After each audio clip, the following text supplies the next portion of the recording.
អ្នកអរគ្នាប្រើភ្លើងអគ្គិសនីថ្ងៃនេះមានដឹងថាដើមកំណើតអគ្គិសនីបានមកពីណាអត់ថ្ងៃនេះខ្ញុំនឹងនាំអ្នកអរគ្នាឲ្យមកស្គាល់ពីដើមកំណើតរបស់អគ្គិសនីអ្នកអរគ្នាតើអ្នកណាជាអ្នករកឃើញអ្នកណាជាអ្នកពិសោធន៍មុនគេអីចឹងណាតែដើមកំណើតរបស់វានឹងគឺបានរកឃើញដោយអ្នកប្រាជ្ញអ្នកវិទ្យាសាស្ត្រច្រើនមែនតើដែលគាត់រកឃើញហើយគាត់អាប់ដេតតគ្នាមកអញ្ចឹងណាតែយើងបែងចែកចេញជា5ហាការវិវត្ត5ដងធំអ្នកនរគ្នាដែលតាក់ទងជាមួយនឹងប្រវត្តិរបស់អគ្គិសនីទី1គឺនៅឆ្នាំ1752គឺលោក Benjamin Franklin គាត់បាន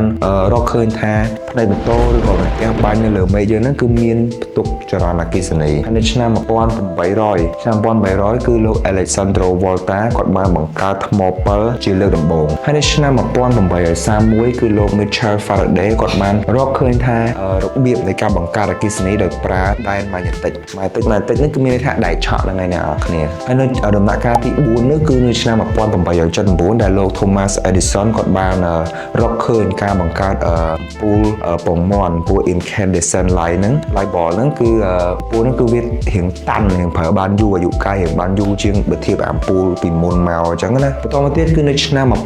1888ជាដំណាក់កាលចុងក្រោយដែលលោក Nikola Tesla គាត់បានរកឃើញចរន្ត AC អ្នកនរគ្នាគឺជាភ្លើងដែលយើងប្រើរាល់ថ្ងៃហ្នឹងគឺ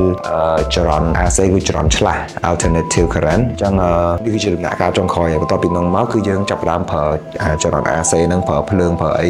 យើងប្រើប្រាស់រាល់ថ្ងៃហ្នឹងណាអ្នកនរគ្នាចឹងនេះគ្រាន់តែជា5ដំណាក់កាលធំដែលអ្នកវិទ្យាសាស្ត្រគាត់បានរកឃើញនឹងតាក់ទងជាមួយនឹងដើមកំណើតអគ្គិសនីតមកអញ្ចឹងណាអញ្ចឹងដំណាក់កាលនីមួយហ្នឹង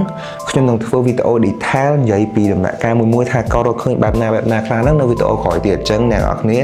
បើសិនជាចង់ដឹងតាក់ទងជាមួយ process ដំណើរការគាត់ធ្វើមិនខ្លះសូមតាមដាននៅវីដេអូក្រោយទៀតសូមអរគុណសូមជម្រាបលា